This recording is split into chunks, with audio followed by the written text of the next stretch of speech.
왕국. 그래서 기존 성경에서 개역 성경에서는 천국 또 하나님의 나라 이렇게 번역됐었죠. 그래서 천국과 하나님의 나라, 하나님의 왕국과 하늘 왕국에 대해서 비교를 했었습니다. 간단하게 요약해서 말씀드리면 하늘 왕국과 하나님의 왕국은 원래 하나였어요. 그렇죠? 두 왕국의 왕이 모두 다 예수 그리스도죠. 하나님이죠. 그래서 원래 하나였었습니다. 그래서 이스라엘은 물리적인 어떤 측면과 영적인 측면 모두에서 하나님과 교제를 가졌어요. 단순히 이스라엘이, 그러니까 구약 성경은 대부분 이스라엘에 대한 것인데 구약 성경에서 이스라엘에게 물리적인 또 물질적인 축복을 약속해 주셨죠. 그래서 이스라엘이 어떤 하나님과 물질적인 축복만 받는 그런 관계는 아니었다는 거예요. 그걸 넘어서서 영적인 축복도 받고 또 영적인 교제도 나누는 그런 관계였다는 것이죠. 지금 신약의 그리스도인들은 물론 우리가 필요로 하고 또 사용하고 있는 모든 것들을 하나님께로부터 공급을 받고 있긴 하지만 하나님께서 우리들에게 물질적인 축복을 약속해 주신 적은 없다는 거죠. 이 세상에서 그리스도인들에게 물질적인 축복을 약속해 주신 적이 없다는 거예요. 신약 성경엔. 그렇죠. 영적인 축복들을 약속해 주셨습니다. 근데 구약 성경의 이스라엘 백성들에겐 물질적인 축복만 약속해 주셨던 것이 아니라 물질적인 축복 플러스 영적인 축복도 약속되어 있었다는 거예요. 그래서 이스라엘의 배교로 하늘의 왕국은 신비의 형태로 감춰지게 되고 이제 하나님의 왕국은 교회에게 넘겨지게 됩니다. 예수 그리스도께서 재림하시면 천년 왕국에서 다시 이 두 왕국이 하나로 이제 합해지게 된다고 볼 수가 있어요. 그래서 이 두 왕국은 서로 다른 왕국임에도 불구하고 예수 그리스도께서 왕이시기 때문에 공통점이 있습니다. 예를 들면 어린아이와 같은 믿음을 갖지 않으면 들어갈 수 없다. 이런 특징이 있었죠. 이건 마태복음에서 하늘의 왕국에 대해서 설명할 때 예수님께서 이런 말씀하셨고 누가복음에서 하나님의 왕국에 대해서 설명할 때도 같은 말씀을 하셨어요. 또 부자가 들어가기는 힘들다. 불가능하다고는 안 하셨죠. 힘들다고 하셨죠. 마태복음에서 19장에서 하늘의 왕국에 대해서 말씀하실 때 이 말씀하셨고 누가복음 18장에서 하나님의 왕국에 대해서 말씀하실 때도 이 말씀을 하셨습니다.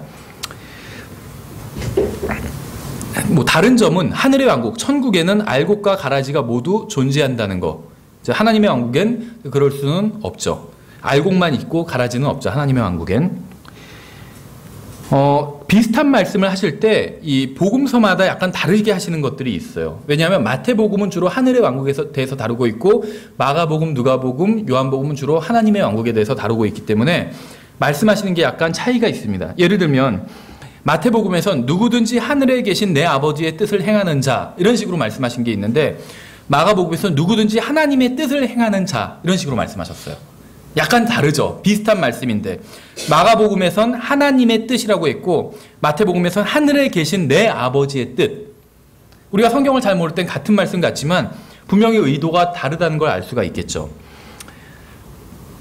또 예를 들면 마태복음에선 공중의 새들이 와서 그것의 가지에 깃드느니라 이렇게 말씀하고 있는데 마가복음에선 공중의 날짐승들이 그것의 그늘 밑에 깃드느니라 이렇게 말씀하고 있어요. 두 왕국에 대해서 설명하는데 이 차이를 아시겠어요? 하늘의 왕국에 대해서 설명할 땐 공중의 새들이 와서 그것의 가지에 깃든대요. 가지에. 가지는 나무에 속해 있잖아요. 그렇죠. 근데 마가복음에서 하나님의 왕국에 대해서 설명할 땐 공중의 날짐승들이 그것의 그늘 밑에 깃든대요. 그늘은 나무에 속한 건 아니죠. 나무 아래에 있는 거지. 그러니까 약간 차이를 아시겠죠. 예. 그러니까 구원받지 않은 사람은 소위 말하면 천국, 하늘의 왕국에 속해 있을 수도 있어요. 어떤 의미에서. 근데 구원받지 않은 사람이 하나님의 왕국에 속할 수는 없어요. 예. 왜냐하면 하늘의 왕국은 물리적인 왕국이기 때문에 예를 들면 하나님께서 이스라엘 민족을 통해서 하늘의 왕국을 이 세상에 세우려고 하셨습니다. 근데 이스라엘 민족 전체가 다 하나님을 예를 들면 출애굽 당시에 하나님의 직접적인 인도를 받았죠. 낮에는 구름 기둥으로 밤에는 불 기둥으로. 그러면 그 이스라엘 전체가 이제 하나님의 인도를 받고 있었고 하나님께서는 이스라엘을 그렇게 불러내신 데 여러 가지 목적이 있겠지만 지상에 이제 하늘 왕국을 세우기 위함이었어요. 근데 그 하나님의 인도를 받던 백성들 전체가 집합적으로 보면 하늘의 왕국에 속해 있던 사람들이었지만 개개인별로 보면 구원받지 못한 사람도 있었겠죠. 그러니까 다시 말하면 죽어서 지옥에 갈 사람도 분명히 그 안에 있을 거라는 거죠. 그렇죠. 그 차이를 아시겠죠. 비슷한 표현이 예를 들면 마가복음에선 고난이나 핍박 이런 표현을 하고 있어요. 하나님의 왕국에 속한 사람들이 고난이나 핍박을 받게 될 수 있다고 말씀하고 있는데 마태복음에선 환난이나 핍박이라고 말씀하고 있어요. 약간 표현이 또 다르죠. 마가복음에서는 씨 뿌리는 자는 말씀을 뿌리느니라 이렇게 말씀하고 있어요. 근데 마태복음에서는 씨 뿌리는 자는 왕국의 말씀을 뿌리느니라 이렇게 말씀하고 있어요. 약간 차이가 있죠. 그리고 마태복음에서는 왕을 강조하고 있다는 걸 알 수가 있겠죠. 왕국. 이 지상에 세워질 왕국에 대한 강조가 있습니다. 마가복음에서는 모든 민족들에게 기도하는 집, 성전을 가리켜서 예수님께서 이렇게 말씀하셨어요. 모든 민족들에게 기도하는 집. 마태복음에서는 뭐가 빠졌을까요? 모든 민족들이라는 표현이 빠졌어요. 그냥 기도하는 집이라고 했어요. 왜냐하면 마태복음에선 모든 민족들로 예수님께서 보내심을 받고 오신 것이 아니기 때문에. 그러니까 마태복음과 나머지 복음서의 차이를 아시겠죠. 그 차이는 바로 하늘 왕국과 하나님의 왕국의 차이입니다. 예, 그래서 이번 시간에는 이제 이번 시간과 다음 시간 2시간에 걸쳐서 마지막 때에 관해서 다루도록 하겠습니다. 그래서 지금 저희가 다루는 내용은 그 성경적 종말론이란 저희 책이 있는데 거기 있는 내용을 제가 압축을 한 겁니다. 그래서 그 책을 보시면 더 자세한 내용이 나와 있어요. 저희는 이제 그 핵심적인 내용만 다루도록 하겠습니다. 먼저 첫 번째 5가지 복음에 대해서 살펴보도록 하겠습니다. 이 5가지 복음은 우리가 앞에서 살펴본 두 왕국과 관련이 있습니다. 그리고 이 중에는 이제 우리가 지금 전해야 될 그 복음도 포함되어 있습니다. 먼저 하늘의 왕국의 복음에 대해서 살펴보도록 하겠습니다. Kingdom of Heaven, 그러니까 The Gospel of Kingdom of Heaven이겠죠. 하늘 왕국의 복음. 이 왕국 복음은 하나님께서 문자적이고 실제적인 왕국을 이 지상에 세우시고 예수 그리스도께서 실제로 그 왕국을 통치하신다는 내용을 담은 복음입니다. 그러니까 예전 성경에 천국 복음 이런 식으로 되어 있는 것이 바로 이 하늘 왕국의 복음입니다.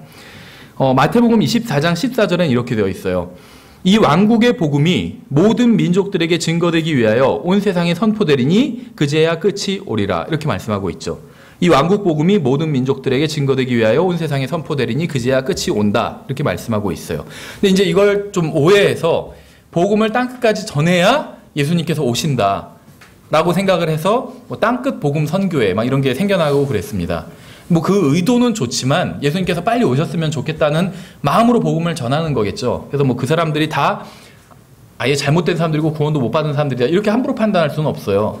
그 의도는 좋겠지만 성경은 잘못 알고 있는 거예요. 그렇죠. 2가지 이유가 있는데 첫 번째는 성경에 의하면 복음이 벌써 사도 바울 시대에 땅끝까지 다 전해졌어요.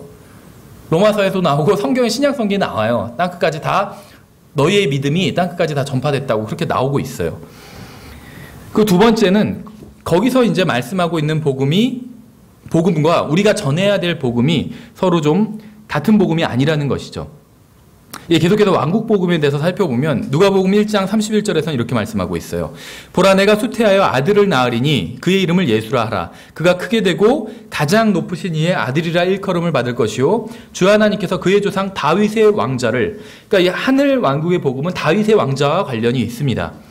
다윗의 왕자와 관련이 있다는 건 이스라엘 또 예루살렘과 관련이 있다는 거겠죠. 그래서 이것은 천년 왕국과 관련이 있어요. 예수님께서 천년 왕국 때 이 지상을 통치하실 것인데 어디서 통치하시냐면 이스라엘에서, 더 구체적으로는 예루살렘에서, 더 구체적으로는 다윗의 왕자에 앉아서 통치를 하시게 될 겁니다. 예, 주 하나님께서 그의 조상 다윗의 왕자를 그에게 주시리니 그가 영원토록 야곱의 집을 통치할 것이요 그의 왕국이 무궁하리라 이렇게 말씀하고 있어요. 그렇죠. 이 왕국 복음은 예수 그리스도께서 지상에 계실 때 이스라엘 민족에게 침례인 요한과 또 예수님 자신과 또 12사도에 의해서 전파가 되었습니다. 마태복음 3장에서 그때 침례자 요한이 와서 유대의 광야에서 선포하여 이르되 너희는 회개하라 하늘의 왕국이 가까이 왔느니라 하였으니, 그래서 하늘의 왕국에 대해서 선포를 하셨죠. 4장 17절에서도 이때부터 예수님께서 비로소 선포하여 이르시되 회개하라 하늘의 왕국이 가까이 왔느니라 하시더라. 또 제자들도 10장 7절에 가면서 선포하여 이르되 하늘의 왕국이 가까이 왔느니라. 그러니까 예수님의 선두주자인 침례인 요한과 예수님 자신과 예수님의 제자들은 하늘의 왕국 복음을 전했다는 거예요. 그래서 이 왕국 복음은 하늘의 왕국을 실제적이고 문자적으로 지상에 세우시는 것과 관련해서 성경에서 언급하고 있고, 항상 그리스도께서 실제로 왕으로 통치하시고 이스라엘이 머리 국가로서 제시됩니다. 이 하늘 왕국 복음과 관련해서는. 그래서 왕의 선두주자인 침례인 요한이 감옥에 갇혔다가 결국 목배임을 당하게 되었죠. 그 두 명의 제자는 왕을 버리고 도망가게 돼요. 마태복음 26장에 보면. 또 이스라엘 민족은 카이사르 외에는 우리에게 왕이 없다고 하면서 왕을 거부하게 됩니다. 우리는 이 사람이 우리를 통치하는 것을 원치 아니하나이다. 누가복음 16장에서 예수님의 비유 속엔 또 이스라엘 백성이 예수님을 그렇게 거부할 것이라고 나와 있어요. 그래서 결국 자신들의 왕을 로마인들의 손에 내어줘서 십자가에 못 박게 합니다. 그래서 하나님께서는 이스라엘의 겁으로 왕국 복음을 중단하시게 돼요. 그래서 호세아서 3장 4절에서는 이렇게 예언되어 있죠. 이는 이스라엘 자손이 많은 날 동안 왕도 없고 통치자도 없이 거하다가 이렇게 말씀하고 있어요. 그래서 이 왕국 복음, 하늘 왕국은, 그러니까 다시 말하면 천국은 이스라엘 백성의 겁으로 말미암아 중단되게 됩니다. 중단되게 돼요. 두 번째, 이제 하나님의 은혜의 복음에 대해서 살펴보도록 하겠습니다. 그래서 저희가 이제 살펴본 건 이 왕국 복음의 내용에 대해서 살펴본 것이에요. 그래서 이러한 것들을 지금 전하면 안 되는 것이겠죠. 두 번째, 하나님의 은혜의 복음에 대해서 보면 사도행전 20장 24절에도 나와 있어요. 이 하나님의 은혜의 복음이란 말은 성경에 나와 있는 말입니다. 이 복음은 아들 하나님께서 온 세상의 죄값을 지불하시기 위해서 십자가에 달려 죽으시고 자신을 믿는 모든 자를 구원하시기 위해서 3일 만에 부활하신 것을 담고 있는 복음입니다. 그래서 우리가 믿고 구원받은 복음이고 우리가 또 전해야 될 복음이라는 것을 알 수가 있겠죠. 그래서 주로 예수 그리스도의 죽으심과 묻히심과 부활하심으로 이루어진 복음이라고 보시면 돼요. 사도행전 20장 24절에서는 이렇게 말씀하고 있어요. 이런 일들이 결코 나를 움직이지 못하며 또한 내가 나의 생명조차도 귀한 것으로 여기지 아니하노니 이것은 내가 나의 달려갈 길과 주 예수님께 받은 사역 곧 하나님의 은혜의 복음을 증거하는 일을 기쁨으로 끝마치고자 함이라. 이렇게 말씀하고 있죠. 또 잘 아시는 것처럼 고린도전서 15장 1절부터 4절에선 이 복음에 대해서 이제 정의를 내리고 있습니다. 방금 말씀드린 대로 이제 세 가지 이 요소를 담고 있는 그 이야기를 하고 있어요. 고린도전서 15장 1절부터 4절에 보시면 또한 형제들아 내가 너희에게 선포한 복음을 너희에게 밝히 알리노니 너희 역시 그 복음을 받았으며 또 그 가운데 서 있느니라. 너희가 만일 내가 너희에게 선포한 것을 기억하고 헛되이 믿지 아니하였으면 또한 그 복음으로 구원을 받았느니라. 또한 내가 또한 받은 것을 무엇보다 먼저 너희에게 전하였노니 그것은 곧 성경대로 그리스도께서 우리의 죄들로 인하여 죽으시고 묻히셨다가 성경 기록대로 셋째 날에 다시 살아나시고, 그래서 우리의 죄값을 치르기 위해서 예수님께서 십자가 위에서 죽으시고 또 묻히시고, 여기서 묻히셨다는 것은 역사적인 사실이라는 거예요. 그리고 다시 살아나시고 우리가 하나님 앞에서 의로운 자의 지위를 갖게 하기 위해서, 그 위치를 갖게 하기 위해서 다시 살아나신 것이죠.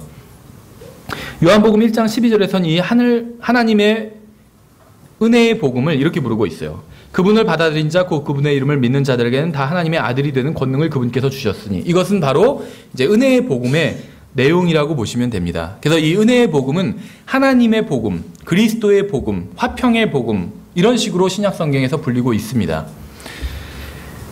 로마서 1장에선 예수 그리스도의 종 바울은 사도로 부르심을 받아 하나님의 복음을 위해 구별되었으니 이렇게 부르고 있죠. 또 고린도전서 9장에서는 다른 이들이 너희에 대한 이 권리에 참여하거든 하물며 우리는 어떠하겠느냐. 그럼에도 불구하고 우리가 이 권리를 쓰지 아니하고 모든 것을 참는 것은 그리스도의 복음을 가로막지 아니하려 함이라. 그래서 하나님의 복음 또 그리스도의 복음이라고 부르고 있고, 에베소서 6장에선 화평의 복음을 예비한 것으로 너희 발에 신을 신고 이렇게 부르고 있어요. 그래서 화평의 복음이라고 부르고 있습니다. 이 복음, 은혜의 복음은 항상 눈에 보이지 않는 하나님의 왕국과 관련이 있습니다. 여기와 관련 있는 말씀은 요한복음 4장 24절이겠죠. 하나님은 영이시니 그분께 경배하는 자들이 반드시 영과 진리로 그분께 경배할지니라. 그래서 하나님의 왕국은, 하나님은 영이시기 때문에 영적인 왕국이라고 말씀을 드렸죠. 또 누가복음 17장에서 바리새인들이 그분께 하나님의 왕국이 어느 때에 임하느냐고 다그쳐 묻거늘 그분께서 그들에게 응답하여 이르시되 하나님의 왕국은 볼 수 있게 임하지 아니하며 또 그들이 이르기를 여기를 보라 혹은 저기를 보라 하지도 못하리니 보라 하나님의 왕국은 너희 안에 있느니라 하시고, 그래서 하나님의 왕국은 눈에 보이지 않는 영적인 왕국이라고 예수님께서 말씀하셨습니다. 로마서 14장에서도 하나님의 왕국은 먹는 것과 마시는 것이 아니요 오직 성령님 안에서 의와 화평과 기쁨이니라. 그래서 이 두 복음을 구분할 수 있어야 됩니다. 그래야 이제 성경에 나오는 또 두 왕국을 구분할 수가 있습니다. 하나님의 왕국은 예수 그리스도의 죽음과 묻히심과 부활을 믿음으로 들어갈 수 있습니다. 하나님의 왕국에 대한 모든 말씀들은 셋째 하늘에서 나중에 이제 문자적으로 성취가 될 것입니다. 그래서 하나님의 왕국이 엄격하게 말하면 이 세상에서는 눈에 보이지 않는 것이고 영적인 왕국이지만 이제 셋째 하늘에선 실제하는 왕국이겠죠. 그렇죠. 예, 그 다음에 이제 영광스러운 복음이라는 것이 성경에 나옵니다. 영광스러운 복음. 이 영광스러운 복음은 은혜의 복음을 믿고 주님을 기다리는 사람들에게 축복과 상급을 약속하는 복음이에요. 그래서 은혜의 복음, 우리가 지금 믿고 구원받고 전파하는 이 은혜의 복음과 관련이 있는데 주님의 약속을 믿고 기다리는 사람들에게 상급을 약속하시는 복음이라고 볼 수가 있습니다. 그래서 고린도후서 4장과 디모데전서 1장에 나와 있어요. 그들 속에서 이 세상의 신이 믿지 않는 자들의 마음을 가려 하나님의 형상이신 그리스도의 영광스러운 복음의 빛이 그들에게 비치지 못하게 하였느니라. 디모데전서 1장에선 이 교리는 내게 맡기신 복음 곧 찬송받으실 하나님의 영광스러운 복음에 따른 것이니라 이렇게 말씀하고 있죠. 그 다음에 이제 영원한 복음이라는 것이 성경에 나옵니다. 영원한 복음. 아까 뭐 땅끝 선교회처럼 영원한 복음 선교회 이런 것도 있더라고요. 근데 그것도 이제 성경을 좀 잘 모르기 때문에 이제 잘못 갖다 붙인 것입니다. 영원한 복음은 마지막 심판이 가까이 왔다는 내용을 담고 있는 복음이요. 마지막 심판이 가까이 왔다. 그래서 영원한 복음은 천사에 의해서 선포되는데 예수 그리스도의 재림 바로 직전에 선포가 됩니다. 영원한 복음은 왕국 복음을 믿은 사람들에게 축복과 상급을 약속하시는 이제 기쁜 소식이에요. 우리 성경에선 영존하는 복음이라고 번역이 되었어요. 계시록 14장에 또 내가 보니 다른 천사가 하늘 한가운데로 날아가는데 그가 땅에 거하는 자들 곧 모든 민족과 족속과 언어와 백성에게 선포할 영존하는 복음을 가졌더라. 그가 큰 음성으로 이르되 하나님을 두려워하고 그분께 영광을 돌리라. 그분의 심판의 시간이 이르렀나니 하늘과 땅과 바다와 물들의 근원들을 만드신 분께 경배하라 하더라. 근데 이 영원한 복음 지금 이 특징을 보면 천사가 날아가면서 전하고 있어요. 그렇죠. 그래서 사람이 복음을 전하는 복음은 아닙니다. 그러니까 주님께서는 자신의 이제 이 복음들이 다 성경에 기록된 복음들이죠. 전파돼야 될 복음들이에요. 다만 이제 대상과 전하는 사람이 다른 거죠. 왕국 복음은 이스라엘 백성들이 전했고 또 예수님의 제자들이 전했고 또 나중에 이제 유대인들이 전하게 됩니다. 14만 4천과 두 증인이 전하게 돼요. 그러니까 그리스도인과는 관련은 없습니다. 직접적인 관련은 없어요. 우리가 이 왕국 복음을 통해서 어떤 하나님의 섭리와 계획과 이런 것들을 알 수 있지만 직접적인 관련은 없다는 것이죠. 그렇죠? 마치 어떤 성경에 나온 구약 성경에 나온 많은 약속의 말씀들이 그리스도인들과 직접적인 관련이 없는 것처럼 그러나 그런 말씀들을 통해서 하나님의 성품을 알 수는 있겠죠. 그런데 이 영원한 복음을 보시면은 뭐 중요한 점은 아니지만 천사가 전해요. 나중에 계시록 14장에 보시면 천사가 날아가면서 전해요. 그렇죠. 그러니까 하나님께서는 일을 효과적으로 하시려면 충분히 효과적으로 하실 수 있다는 거예요. 천사가 날아가면서 한 방에 전하면 지구 한 바퀴를 금방 돌 수 있을 거 아니에요. 천사는 전 세계에 동시에 복음을 한 방에 전할 수가 있어요. 하나님께서는 천사를 통해서. 근데 지금 이 하나님의 은혜의 복음은 그렇게 전하고 계시지 않는 것이죠. 그러니까 단순히 하나님께서는 결과도 중요하지만 과정을 굉장히 중요시 하시는 분이라는 사실을 알 수 있어요. 과정을 전혀 중요시하지 않는다면 이 은혜의 복음도 천사가 전해서 안 될 게 어디 있냐는 거예요. 그렇죠. 천사가 전할 수도 있는데 그렇게 하지 않으셨다는 거예요. 그렇죠. 예, 그래서 사실 이런 내용에 대해서 다루고 있는 게 그분의 기쁨을 위하여라는 책이에요. 사무엘기 평제님의 그분의 기쁨을 위하여. 복음 전하는 것도 중요한 일이지만 그리스도인의 목적이 그것만은 아니다. 이런 내용을 다루고 있죠. 예, 어쨌든지 간에 이 네 가지 복음에 대해서 요약을 하면 이제 왕국 복음은 왕이신 그리스도, 또 이스라엘과 관련이 있고 지상에 세워지는 왕국과 관련이 있고 눈에 보이는 왕국과 관련이 있고 또 영원한 복음과 관련이 있습니다. 또 은혜의 복음은 구주이신 구원자이신 예수 그리스도에 대해서 말씀하고 있고 또 교회와 관련이 있고 하늘에 세워지고 또 눈에 보이지 않는 또 영광스러운 복음과 관련이 있습니다. 그래서 성경에 나오는 건 이 네 가지 복음밖에 없어요. 네 가지 복음에 이제 하나님의 은혜의 복음을 그리스도의 복음, 하나님의 복음 또 다른 식으로 부를 뿐이지 성경에 나오는 복음은 이 네 가지 복음밖에 없습니다. 근데 다섯 번째 하나를 더 해놨죠. 다른 복음. 다른 복음. 성경에 의하면 분명히 다른 복음이라는 것이 존재를 합니다. 이것은 복음은 아니에요. 다만 복음과 다른 무엇이다. 근데 우리가 그냥 편하게 다른 복음이라고 이렇게 부르는 것이죠. 갈라디아서 1장에 나와 있어요. 갈라디아서 1장. 갈라디아서 1장 6절 7절에 그리스도의 은혜 안으로 너희를 부르신 분을 너희가 이렇게 속히 떠나 다른 복음으로 옮겨가는 것을 내가 이상히 여기노라. 이 다른 복음은 또 다른 참 복음이 아니요 다만 너희를 어지럽히는 어떤 자들이 있어 그리스도의 복음을 왜곡시키려 하는 것뿐이라. 이렇게 말씀하고 있어요. 여기 좀 약간 제 생각에는 좀 번역이 약간 좀 안타까운 부분이 있는데 한킹이나 한글 킹제임 성경이나 흠정역이나 똑같이 번역을 했어요. 다른 복음이 아니요 이런 식으로 번역을 했습니다. 그런데 영어 킹제임 성경에서는 어떻게 되어 있냐면 which is not another 이렇게 되어 있어요. which is not another. 그것은 다른 복음이 아니오죠. 다른 복음이 아니오. 그렇죠. 근데 다른 복음이 없나니 이렇게 번역을 하면, 그러니까 한킹은 그렇게 번역했어요. 다른 복음은 없나니 이렇게 번역했어요. 그런데 그럼 there is no another가 돼요. 그렇죠. 그래야지 다른 복음이 없나니 이게 되죠. 근데 킹제임 성경엔 which is not another 그랬어요. 그럼 다른 복음이 아니오 이렇게 돼야 되겠죠. 예. 어쨌든지 간에 다른 복음이란 것이, 이것은 복음은 아닌데 복음을 변형시킨 것입니다. 고린도후서 11장 4절에 이렇게 되어 있어요. 이는 만일 누가 가서 우리가 선포하지 아니한 다른 예수를 선포하거나 혹은 너희가 받지 아니한 다른 영이나 너희가 받아들이지 아니한 다른 복음을 받게 할 때에는 너희가 잘도 용납하기 때문이라. 잘 생각해 보세요. 이 사실 고린도후서 11장 4절이 굉장히 중요한 구절이에요. 왜 그러냐면 여기서 보시면 이는 만일 누가 가서 우리가 선포하지 아니한 다른 예수를 선포하거나 혹은 너희가 받지 아니한 다른 영이나 할 때 이 너희가가 누구죠? 고린도 교회죠. 그럼 고린도 교회는 엉터리 교회였죠. 교리적으로도 엉터리였고 실행적으로도 엉터리였어요. 근데 고린도 교회도 분명히 구원받은 하나님의 자녀였습니다. 그렇죠. 예수 그리스도를 믿고 구원받았기 때문에 하나님의 자녀인 것은 분명했어요.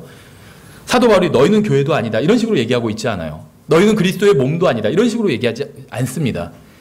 고린도 전서 후서를 읽어보면 고린도 교회의 성도들이 엉터리였지만 그럼에도 불구하고 그리스도인으로서 인정해 주고 있다는 거예요. 그러니까 다시 말하면 구원받은 하나님의 자녀로 인정해 주고 있다는 거예요. 그렇죠. 그런데 뭐라고 얘기하고 있냐면 다른 복음을 받게 할 때 너희가 잘도 용납한다고 얘기하고 있어요. 다른 복음이란 것은 사실 없는데 성경의 복음을 변형시킨 게 다른 복음이거든요. 근데 그것을 고린도 성도들이 잘도 받아들인다는 거예요. 근데 사실 이 구절은 좀 독특한 구절입니다. 왜냐하면 이것 외에도 또 다른 진리를 얘기해주고 있어요. 저희가 나중에 이단 연구 시간에 볼 수 있는 부분인데 여기서 보시면 너희가 받지 아니한 다른 영이나 다른 복음을 잘도 용납했대요. 다른 복음을 받아들였다는 거죠. 예수 그리스도를 믿고 구원받은 사람이 다른 복음을 받아들였다는 거예요. 예를 들면 복음을 듣고 예수님만 믿어야 구원을 받을 수 있다는 복음을 듣고 구원받았어요. 그리고 나서 성경을 잘못 배워서 그런데 안식일도 지켜야 된다. 아니면 유월절도 지켜야 된다. 그래야지 구원이 유지된다. 라는 걸 배웠다면 이거는 다른 복음을 받아들인 거죠. 근데 그걸 듣고 나서 맞아 그런 것 같아. 이렇게 생각할 수도 있어요. 구원받은 사람도. 성경을 잘 모르면. 그렇죠. 그럼 다른 복음을 받아들인 거예요. 그 사람은. 고린도 성도들도 그랬기 때문에 사도 바울이 지금 책망하고 있는 것이죠. 그런데 그뿐만이 아니라 다른 영도 받았대요. 다른 영도. 그러면 이제 이 하나의 어떤 의문을 풀 수 있죠. 구원받은 사람도 마귀 들릴 수 있는가? 라고 질문하시는 분들이 있어요. 근데 여기서 얘기하고 있잖아요. 구원받은 사람들한테 너희가 다른 영도 받아들였다고. 받아들일 수 있어요. 전혀 이상한 일이 아니에요. 왜 이상한 일이 아닌 줄 아세요? 마귀가 우리 안에 실제 거주하고 안 하고 이건 전혀 중요하지 않아요. 우리가 마귀적인 행동을 할 때가 얼마나 많아요. 구원받고 나서도. 그렇지 않나요? 이상하게 여길 게 없어요. 우리가 그게 마귀가 우리 속에 들어왔던 아니던 상관없이 우리가 예수 그리스도의 뜻대로 살지 않는다면 그건 마귀에게 속은 것이고 마귀적인 행동을 하는 거예요. 그렇죠? 전혀 이상할 것이 없다는 거예요. 그래서 성경에 의하면 다른 복음을 받아들일 수도 있고 구원받은 사람이. 그래서 저 사람은 어떻게 구원받았는데 지금 안식교회 가서 아니면 하나님의 교회 그 유월절 지키는 그런 교회 가서 어떻게 그러고 생활을 하고 있지? 저 사람은 아마 구원받은 것도 아닐 거야. 이렇게 생각할 필요가 없다는 거예요. 그 사람이 구원받았는지 아닌지는 그건 아무도 몰라요. 정말 하나님과 자신만이 알 수 있는 일이죠. 자신도 모를 수도 있어요. 하나님만이 아시는 일이에요. 우리가 그걸 함부로 판단할 수는 없다는 거예요. 누가 구원받았다 아니다. 반대로 복음을 전할 때도 또 구원받았다 아니다 선포해 줄 필요도 없어요. 그러신 분도 있어요. 복음을 딱 전해놓고 저 받아들이겠냐니까 예 받아들일 수 있다고 하니까 그럼 이제 구원 받으신 거예요. 구원 받았습니다. 형제님 하고 막 반갑습니다. 이렇게 하시는 분도 있어요. 그것도 몰라요. 그렇게 했는데 그 사람이 나중에 다시 간증을 하면서 사실 제가 그때 구원받은 게 아니라 나중에 2년 후에 구원받았습니다. 이런 간증도 들어본 적이 있어요. 그럼 그때 형제님 반갑습니다 했던 사람은 뭐가 되겠어요? 그렇죠. 함부로 선언할 수는 없어요. 어떤 저한테 비교적 자주 간혹 가끔 가다가 잊을만 하면 한 번씩 전화 와서 복음을 전해달라고 하시는 분이 있어요. 여러 번 복음을 전했어요. 근데 또 복음을 전해달라는 거예요. 자기가 어떤 짓을 했는데 아마도 구원을 잃어버리지 않았을까, 아니면 자기가 진짜 그때는 믿지 않은 것 같다 이러면서 또 복음을 전해달래요. 벌써 여러 번 복음을 전했는데. 그러면서 저는 구원 받은 건가요? 이걸 자꾸 저한테 묻고 확인을 하려고 들어요. 왜 저한테 확인하려고 하는지 모르겠어요. 그게 무슨 의미가 있는지 모르겠어요. 제가 당신은 구원 받았습니다. 아니면 당신은 구원받지 못했습니다. 제가 선언하는 게 중요한가요? 제가 선언해도 당신 구원받았습니다 해도 그 사람 구원 못 받을 수도 있고, 구원받지 못했습니다 해도 구원받았을 수도 있어요. 저의 선언은 중요하지 않아요. 그렇죠. 하나님의 말씀이 무엇이라고 말씀하시는가가 중요하지. 그래서 자기가 구원받았는지를 자꾸 물어요. 그래서 저는 모른다고 얘기를 하거든요. 저는 모릅니다. 형제님이 예수님을 이제 믿는다고 하니까 형제님이라고 부르지만 구원 받았는지 안 받았는지 그건 정말 하나님께서만 아시는 일이고, 만약 성경에 기록된 대로 예수 그리스도께서 형제님의 죄로 인해서 죽으시고 묻히셨다가 부활하신 것을 마음으로 진짜 진실하게 믿는다면 구원받은 거라고 성경에서 그렇게 말씀하고 있기 때문에. 근데 내가 진실하게 믿는지 안 믿는지는 모르잖아요. 그렇죠. 함부로 이 사람 구원받았다, 이 사람 구원받지 못했다 할 수는 없다는 거예요. 다만 그 사람이 고백하는 건 받아들일 수 있겠죠. 그 사람이 자기는 구원받았다고 한다면 그걸 받아들여 줘야 돼요. 일단은. 그래야지 교제가 돼요. 근데 구원받지 않은 것 같은데 계속 그런 식으로 하면은 교제가 될 수가 없어요. 일단은. 그렇죠. 그래서 다른 사람을 함부로 판단할 수는 없는 일입니다. 그렇죠. 다만 하나님의 말씀을 전해줄 수는 있어요. 그 사람이 자기가 구원받았는지 안 받았는지 판가름을 해달라는 거예요. 그걸 제가 판가름할 수는 없죠. 다만 하나님의 말씀을 전해줄 수는 있죠. 성경에선 이렇게 말씀하고 있고, 만약 당신이 이렇게 믿는다면 구원받은 겁니다. 그러니까 그럼 제가 구원받은 건가요? 그래요 또. 아니요, 그거는 저는 몰라요. 이렇게 믿는다면 구원받은 거예요. 그거는 당신과 하나님만 아는 거예요. 그렇게 얘기할 수밖에 없겠죠. 예. 그래서 성경에 의하면 이제 다른 복음이란 것이 나옵니다. 이거는 참된 복음이 아니죠. 근데 이 다른 복음은 흔히 두 가지 모습으로 드러납니다. 첫 번째는 복음을 변질시키는 거예요. 그리고 둘째는 복음을 적용시키는 시대를 잘못 적용시키는 겁니다. 그렇죠. 그래서 예를 들면 구약 시대에는 하늘의 왕국의 복음과 관련 있는 시대예요. 근데 이것을 하늘 왕국의 복음을 신약 시대에 전한다면 그거는 다른 복음이 되고 마는 거예요. 그렇죠. 아니면 이제 복음을 변질시키는 것. 십계명을 지키고 산상수훈을 지키면 새로운 출생을 하게 되고 하늘에 집을 얻게 된다고 가르치는 것. 이건 다른 복음이죠. 이것은 다른 복음이에요. 왜냐하면 이것은 왕국 복음의 준수사항을 떼어내서 은혜의 복음의 상급과 연결시키고 있기 때문에. 십계명을 지키고 어떤 그 성경에 나오는 계명들, 율법을 지키고, 이것은 왕국 복음과 관련이 있어요. 그리고 이건 왕국 복음을 이제 지키는 것에 대한 내용이고, 왕국 복음을 잘 지키면 얻게 되는 상급은 하늘에 있는 집이 아니에요. 왕국 복음을 잘 지키면 이 세상에서 건강하게 잘 살게 되는 것입니다. 그렇죠. 그래서 이스라엘에게 주신 말씀이에요. 또 다른 예를 들면 예수 그리스도를 믿으면, 이거는 은혜의 복음의 준수사항이죠. 그래서 예수 그리스도를 믿으면 이 세상에서 모든 것이 다 잘 될 것이다. 오래 살고 건강하게 살고 부자가 될 것이고, 이런 얘기를 하는 것. 이것은 은혜의 복음의 준수사항을 떼어서 왕국 복음의 상급과 연결시키고 있는 거죠. 이것도 다른 복음이에요. 그렇죠. 예수님을 잘 믿으면 이 세상에서 잘 먹고 잘 살게 된다, 이런 약속을 주신 적이 없습니다. 그러니까 어떤 외형적인 부흥과 어떤 외형적인 어떤 축복과 하나님의 영적인 축복이 일치하는 것이 아니라는 것이죠. 그렇죠. 여호와의 증인들은 성경을 이용해서 자신들의 주장을 이제 입증을 합니다. 하지만 대부분의 경우에 앞에서 든 예와 같이 한 복음의 내용을 다른 복음의 내용과 결부시켜서 전하거나 아니면 환란 시대의 내용을 교회에 적용시키는 것이 대부분이에요. 그래서 그 사람들도 성경을 인용해서 성경을 보여주면서 이야기하지만 그것은 잘못 적용하고 있는 것에 불과하다는 것이죠. 문맥을 읽어보면 대부분 드러나요. 우리에 대한 이야기가 아니라는 것이죠. 모든 시대에 있어서 구원은 하나님의 말씀을 믿는 자들에 대한 하나님의 선물이에요. 이건 구약 시대도 그렇고 신약 시대도 그렇고 환란 시대도 그렇고. 그래서 저희가 지난번에 환란 시대의 구원에 대해서 공부를 해봤죠. 간단하게. 모든 시대에 있어서 믿음의 내용은 다르지만 하나님의 말씀을 믿는 자들에게 하나님께서는 구원이라는 선물을 주십니다. 지금 이 시대에 주신 하나님의 말씀은 예수 그리스도께서 우리의 죄들로 인해서 죽으시고 묻히시고 부활하신 것, 그러니까 구원을 받기 위해서 이제 믿어야 될 말씀은 바로 이것이라는 것이죠. 그렇죠. 그리고 과거 구약 시대에는 다른 말씀을 주셨어요.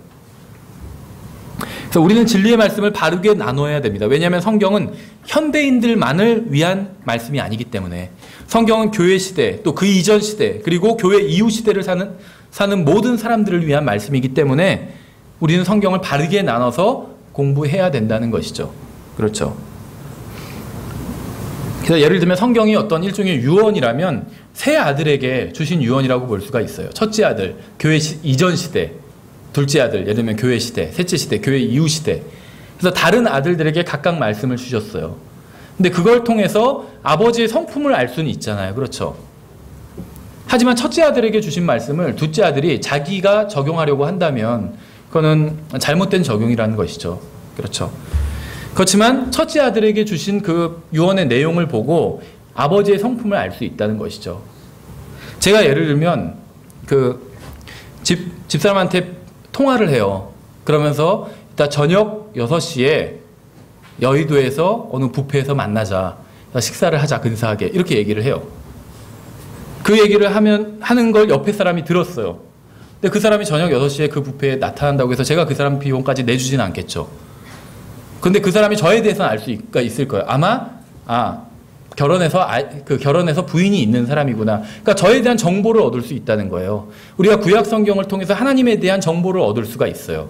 하나님에 대해서 알아갈 수가 있다는 거예요. 그래서 그분에 대해서 알아갈수록 더 깊은 교제를 나눌 수가 있죠.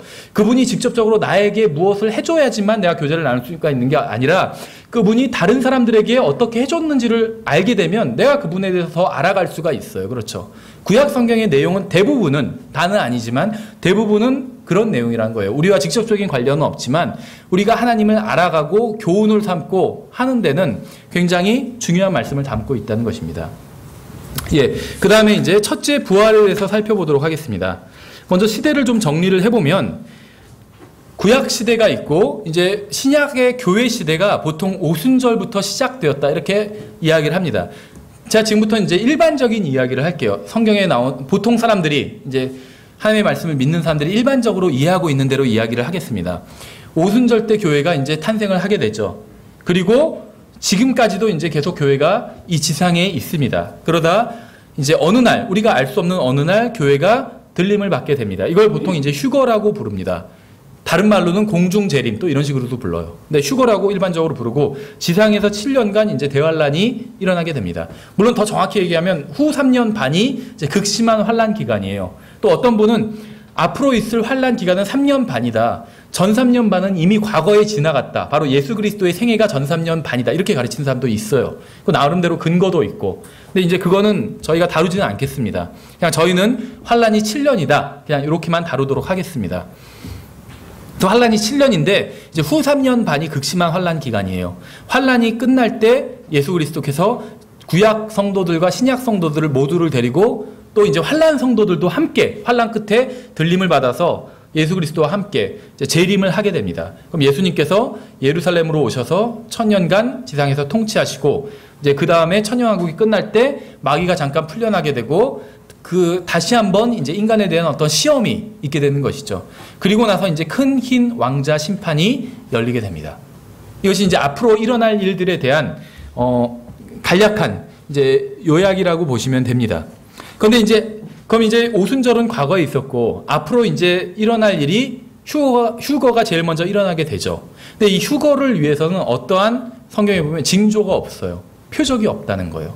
재림을 위해서는 많은 표적들이 있어요. 뭐 전쟁, 기근 이런 것들이 성경에 나온 대부분의 표적들이 다 재림을 위한 것들입니다. 그런 표적들이 있고 나서 바로 예수 그리스도께서 재림하시는 그런 장면이 나와요, 성경에선. 근데 휴거를 위해서는 어떠한 표적도 없다는 거예요. 왜 그런 줄 아세요? 휴거는 언제든지 일어날 수 있기 때문에. 제약이 없다는 거예요. 휴거를 위한 어떤 표적이 없다는 겁니다. 언제든지 일어날 수 있어요. 그래서 어떤 사람들은 이제 예수님께서 언제 오실지 이 휴거에 대해서 날짜를 잡고 이제 정하려고 합니다. 근데 주로 사실은 세대주의나 전천년주의를 하는 사람들이 날짜를 정하려고 하지만 그것은 정할 수가 없어요. 왜냐하면 그것은 아버지께서 정하시는 것이기 때문에 그렇다는 거죠. 그래서 날짜를 정하는데 뭐 많은 근거들이 있어요. 그 중에서 가장 대표적인 게 77체계라는 근거예요. 77체계. 성경을 보니까 많은 것들이 7으로 이루어져 있다. 그래서 레위기 같은 걸 봐도 7이 어떤 하나님의 기준으로 봤을 땐 완성된 그 무엇인가를 이루실 땐 7으로 일하신다는 걸 볼 수가 있어요. 6일 동안 일하시고 7일째 안식하셨잖아요. 그렇죠. 이 7이라는 숫자가 성경에 굉장히 많이 나옵니다. 오순절 자체도 77은 49 관련이 있어요. 7과. 그래서 7과 하나님의 역사가 관련이 있는 것은 일단 사실입니다. 그래서 이런 사실을 정리한 게 77체계라는 거예요. 그래서 이 77체계에 의하면 인류가 구약 시대까지는 4000년이고 신약은 2000년이 흘렀으니까 6000년이 흘렀죠. 그럼 천년왕국이 나중에 안식을 하는 7번째 천년이 되잖아요. 그러니까 아마도 2000년 이 언저리에 오실 것이다. 이렇게 계산한다는 거예요. 예전에 1993년에 오신다 이렇게 주장했던 분도 있어요. 왜냐하면 2000년이 딱 6000년이 되는 기간이니까 7년 환란을 빼면 93년이잖아요. 그렇죠.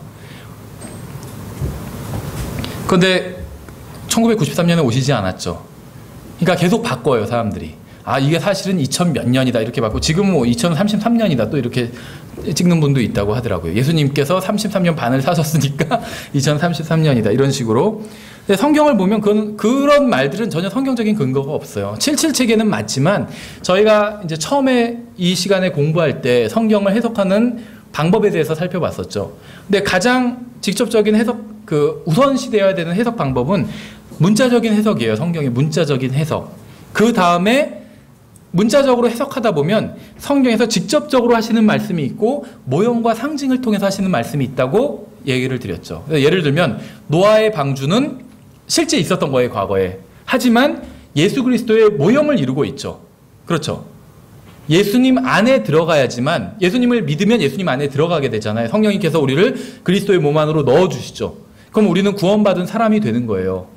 예수님을 믿으면 구원받은 사람이 되고 그리스도의 몸이 되는데 성령님께서 우리를 그리스도의 몸 안으로 넣어주시기 때문에 우리가 구원받은 사람이 되는 거겠죠. 그 그리스도의 몸이 되는 거겠죠. 방주 안으로 들어가야지만 구원을 받게 됩니다. 그렇죠. 그래서 방주와 예수 그리스도, 노아의 방주와 예수 그리스도를 비교하면 비슷한 점이 굉장히 많이 있어요. 왜냐하면 예수 그리스도께서 원형이시고 방주는 모형이기 때문에 모형과 원형은 비슷한 관계에 있어요. 그렇죠. 근데 주의할 게 모형과 원형은 같지는 않다는 거예요. 그렇죠. 모델 하우스와 진짜 사람이 사는 집과 같을 수는 없겠죠. 원형과 모형이 같을 수는 없어요. 방주는 모형일 뿐이에요. 그래서 방주 안에 들어가야지만 구원받지만 홍수가 끝나고 나선 방주로부터 나올 필요가 있었어요. 그렇죠.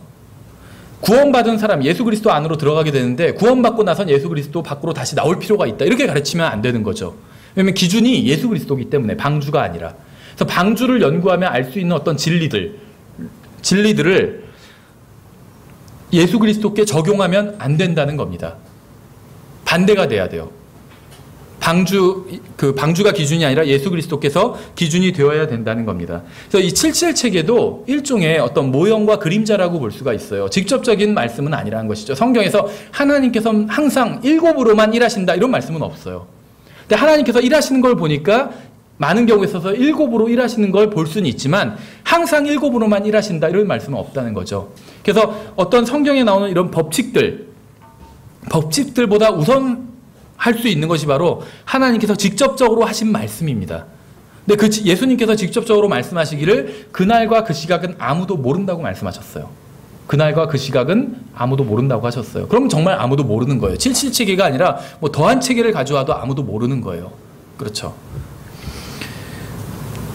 예전에 막 그런 얘기들을 많이 했어요. 어떤 앞으로 50년 이내에 지구는 종말을 맞이하게 될 것이고 예수님께서 재림하실 것이다. 이런 얘기를 했었어요. 근데 왜 50년이라고 얘기했냐면 석유가 50년 정도 후에 고갈될 것이기 때문에 그 근거를 그렇게 들은 거예요. 생각해 보세요. 석유가 없는 세상을 생각해 보세요. 난리가 나겠죠. 그러니까 아마 세상은 멸망할 것이고 그 전에 예수님께서 재림하실 것이다. 이렇게 생각한다는 것이죠.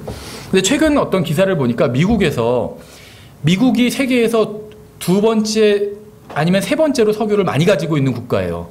근데 우리는 미국 석유를 쓴 적이 없죠. 왜 그런 줄 아세요? 국가 안보를 위해서 미국에서는 석유를 항상 비축을 해놔요. 자기네 걸 쓰지 않아요. 근데 최근에 들어서 석유를 이제 미국에서도 캔에서 이제 쓸 수도 있을 거다 이런 얘기를 하기 시작한대요. 왜 그런 얘기를 하기 시작할까요? 그러니까 다시 말하면 미국에서도 이제 자기네 석유 쓰겠다는 거예요. 왜 그런 얘기 하는지 아세요? 추측이겠지만 대체 에너지를 지금 완성 단계에 있다는 거예요. 어떤 의미로 본다면. 그렇죠.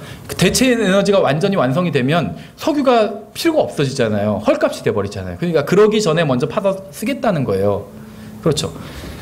틀린 얘기일 수도 있어요. 제가 하는 얘기가 절대적인 이야기가 아니에요. 그냥 어떤 세상 신문 기사 읽은 걸 제가 이야기를 드리는 거니까. 대체 에너지를 언제든지 만들 수 있다는 거예요. 모르는 일이라는 거예요. 그래서 석유가 50년 이내에 고갈될 거기 때문에 50년 이내에 예수님께서 오신다. 대체 에너지가 나오면 어떡할 거예요? 그러니까 이 세상을 기준으로 어떤 성경을 판단해서는 안 된다는 거예요. 예수 그리스도께서 재림하신다. 이건 성경에 나온 사실입니다. 이 세상이 전혀 문제가 없어 보여도 예수님께서는 재림하실 거예요. 이 세상이 막 내일 멸망할 것처럼 보여도 예수님께서 그렇다고 해서 오늘 꼭 재림하셔야 되는 건 아니라는 거예요. 이 세상으로 예수 그리스도의 재림을 판단할 수는 없다는 겁니다. 그렇죠. 어떤 일이 벌어질지 몰라요. 이 세상에서. 그래서 세상으로 성경을 판단하는 게 아니라 성경으로 세상을 판단해야 된다는 거예요. 근데 예수님께서는 그날과 그 시각은 아무도 모른다고 하셨어요. 왜 모르는 줄 아세요? 예수님은 전능하신 하나님이잖아요. 아들도 모른다고 하셨어요. 왜 그렇게 말씀하셨을까요? 아버지 하나님께서 권한에 두셨기 때문에. 아들 하나님과 아버지 하나님은 여러분 이제 조직신학 배우시니까 아시겠지만 똑같아요. 위치가. 하나님은 한 분이죠. 요한일서 5장 7절에서 한 하나님이라고 말씀하고 있어요. 그 신명기에서도 하나님은 한 분이니 이렇게 말씀하고 있어요. 하나님은 한 분이에요. 근데 요한일서 5장 7절에선 하나님 안에 세 분이 계시다고 말씀하고 있어요. 하나님은 한 분인데 한 하나님 안에 아들, 아버지, 성령 하나님 이 세 분이 계신 거예요. 한 하나님 안에 세 분이 계시다고 성경은 말씀하고 있어요. 그런데 그 세 분은 서로 어떤 위치가 높이가 다른 것이 아니에요. 아버지가 더 높고 아들이 그 다음이고 성령은 그보다 더 낮고 이런 것이 아니에요. 역할에 따라서 그냥 아버지, 아들 이런 식으로 부를 뿐이지 서로 다른 것이 아니에요. 히브리서를 보면 1장에 보면 아버지 하나님이 아들 하나님에게 오 하나님이여 이렇게 불러요. 우리는 주로 성경에선 아들 하나님이 아버지 하나님께 오 하나님이여 이렇게 부르는 것만 봤잖아요. 주로 복음서에선. 히브리서는 반대로 아버지 하나님께서 아들 하나님에게 오 하나님이여 이렇게 부르고 있어요. 아버지가 더 높고 아들이 더 낮고 이렇지 않다는 거예요. 역할이 그렇다는 거예요. 역할이.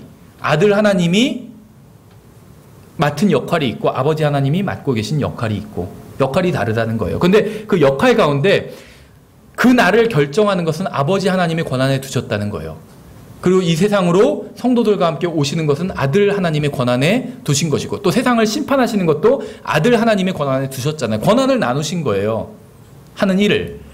우리를 구속하시는 사역에 있어서도 아버지 하나님, 성령 하나님, 아들 하나님이 서로 다 나누고 계시잖아요. 그렇죠. 하는 일을. 그것처럼. 그래서 하나님의 결정상 아버지 하나님의 결정에 달렸어요. 그날은. 근데 성경에선 하나님께서 그날에 대해서 결정을 미루시는 게 오래 참으시는 이유가 우리의 구원을 위해서라고 말씀하고 있잖아요. 그렇죠.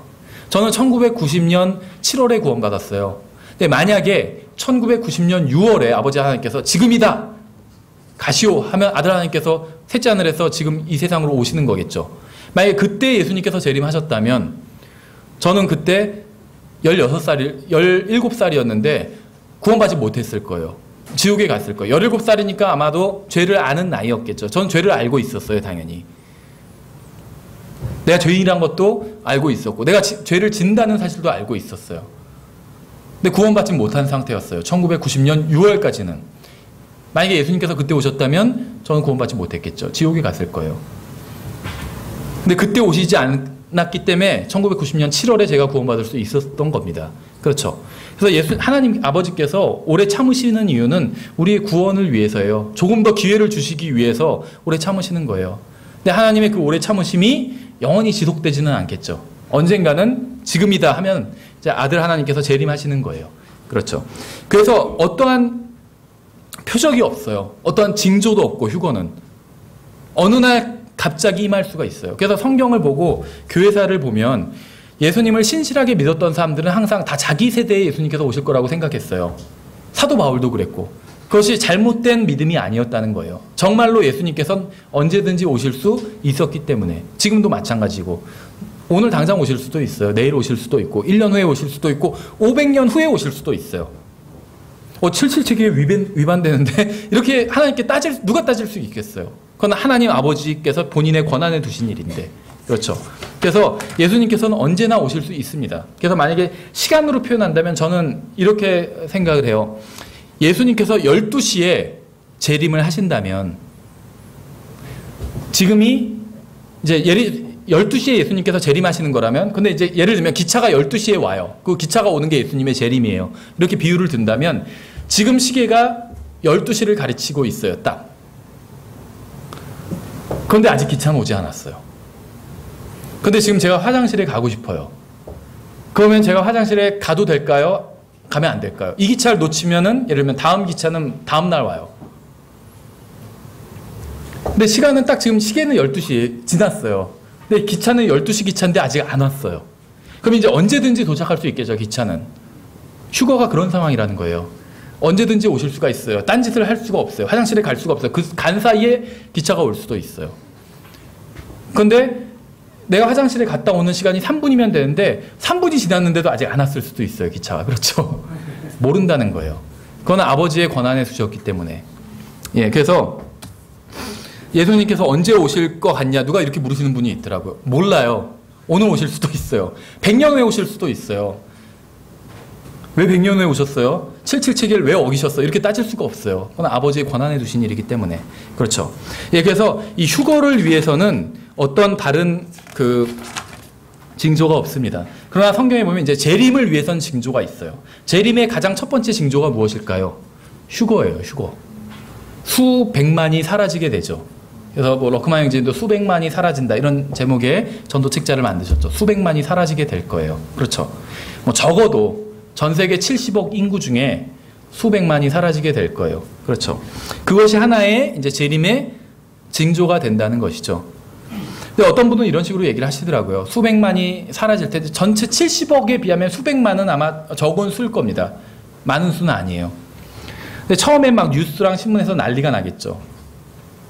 막 탑 뉴스로 계속 다루고 지금 우리 예를 들면 세월호 기사처럼 막 탑 뉴스로 다루겠죠.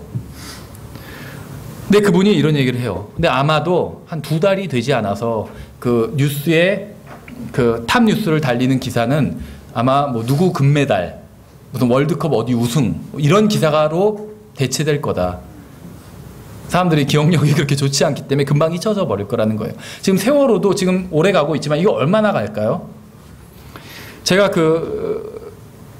어떤 기사를 검색을 해보니까 1970년대에도 300명 이상 물에 빠져 죽은 그 여객선 사고가 있었더라고요. 열 몇 명만 살아남고 선장은 살아남았어요. 그래서 선장에 대해서 이렇게 지금처럼 막 그 여론이 안 좋고 재판을 했는데 2년 6개월인가를 받았어요. 300명이 죽었는데 그 선장 자기만 살아남고 열 몇 명이랑. 근데 70년대도 있었대요. 근데 지금 우리 기억하는 사람 아무도 없잖아요. 금방 잊혀져 버릴 거라는 것이죠. 그런 것들이. 예, 그래서 저희가 이제 첫 번째 부활에 대해서 다루도록 하겠습니다. 성경에 보면 복음이라고 하면 단 하나의 복음만 있는 것은 아닙니다. 그래서 이것을 가지고 이제 여호와의 증인들이나 이런 사람들이 거짓 교리를 가르치는 사람들이 속일 때 사용을 하겠죠. 봐라, 성경에선 복음이라고 하는데 이렇게 믿어야 된다면서 왕국 복음의 내용을 보여줄 수도 있어요. 그래서 봐라, 계명을 지키라고 하지 않았냐 하면서. 근데 그것은 은혜의 복음이 아니라 왕국 복음과 관련된 이야기라는 것이죠. 마찬가지로 부활도 성경에선 하나만 나오지 않습니다. 부활도 하나가 아니라 여러 번이 나와요. 적어도 3번이 나와요, 부활이. 그래서 이 부활을 전후해서 무슨 사건들이 일어나게 됩니다. 그래서 이 부활을 가지고 이제 이것을 가지고 성경을 왜곡해서 또 거짓 교리를 가르칠 수도 있어요. 어떻게 그렇게 할 수 있는지 한번 저희가 살펴보도록 하겠습니다. 사람에게는 죽음 이후에 새로운 생명이 약속되어 있습니다. 성경에서 가장 오래된 책은 욥기예요. 가장 오래된 사건을 다루는 책은 창세기지만 가장 오래된 책은 욥기입니다. 그렇죠.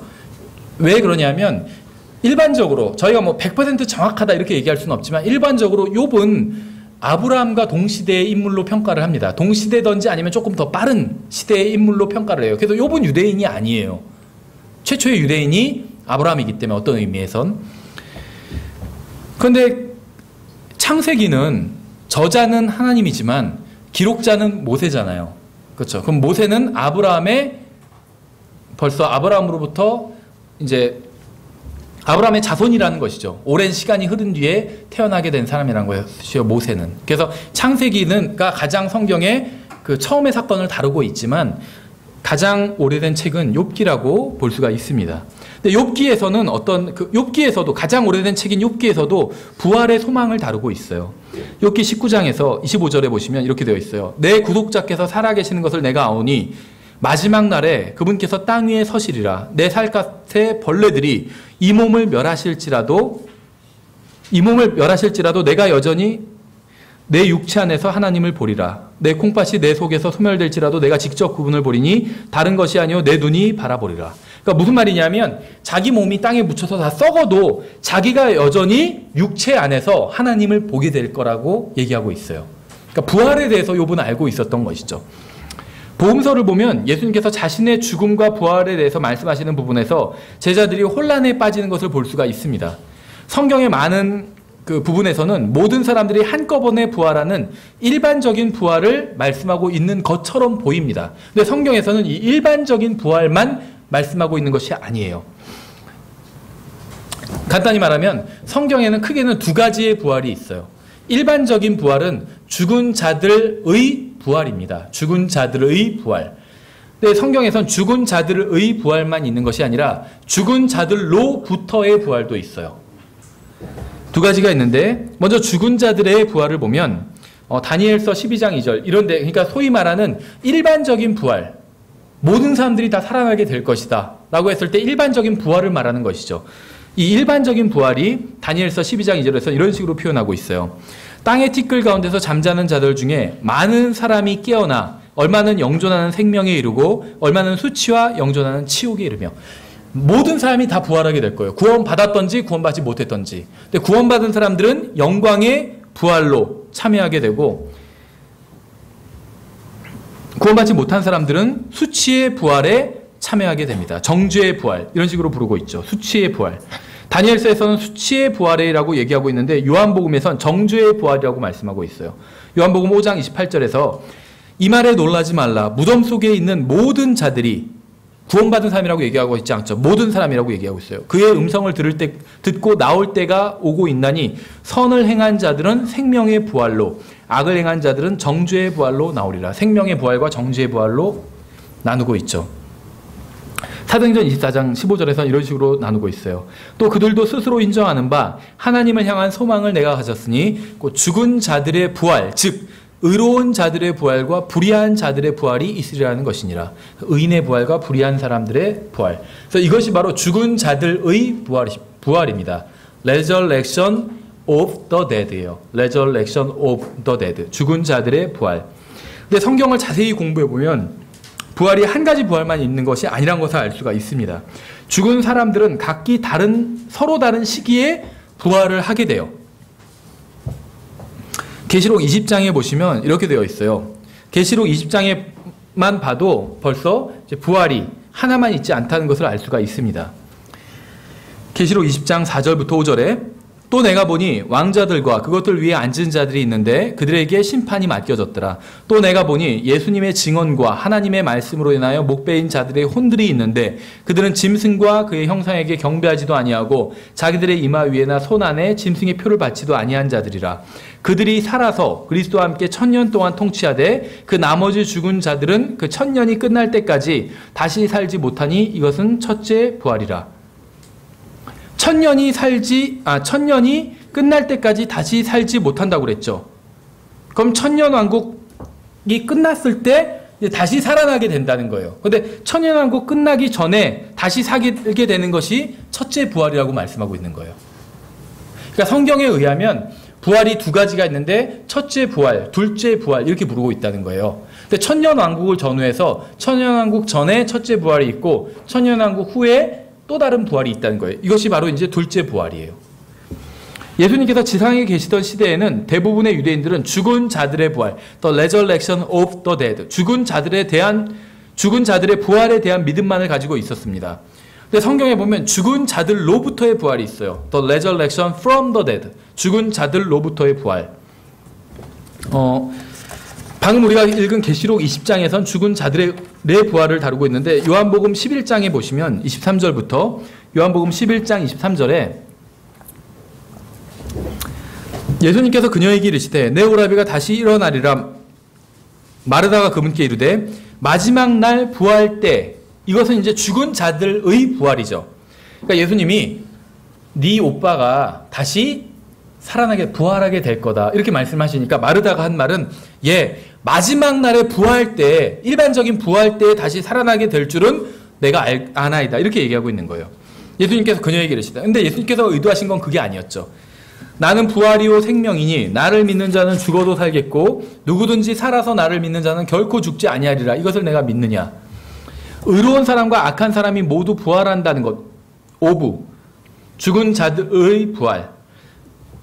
이것은 하나님의 말씀에 게시되어 있어요. 분명하게. 그렇죠. 우리가 아까 읽은 말씀들에도 나와 있고 여러 곳에 나와 있습니다. 많이 나와 있어요. 성경에. 누가복음 20장에도 나와 있어요. 저 세상과 죽은 자들로부터 부활을 얻기에 합당한 것으로 여겨질 자들은 장가가지도 시집가지도 아니하고 더 이상 죽을 수도 없나니 이는 그들이 천사들과 동등하며 부활의 자녀들로서 하나님의 자녀들이기 때문이라. 이렇게 말씀하고 있고 누가복음 14장에서도 그리하면 그들이 내게 보답하지 못하므로 내게 복이 있으리니 의인들이 부활할 때 내가 보답을 받으리라 하시니라. 이렇게 말씀하고 있죠. 의인들이 부활할 때.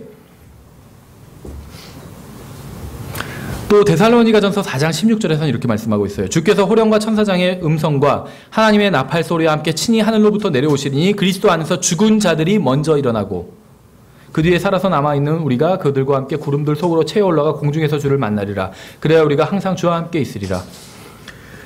또 히브리서 11장 35절에선 여인들은 자기들의 죽은 자들을 다시 살려서 받기도 하며 이렇게 말씀하고 있어요. 고린도전서 15장에서는 첫째 부활을 추수에 비유하고 있습니다. 추수.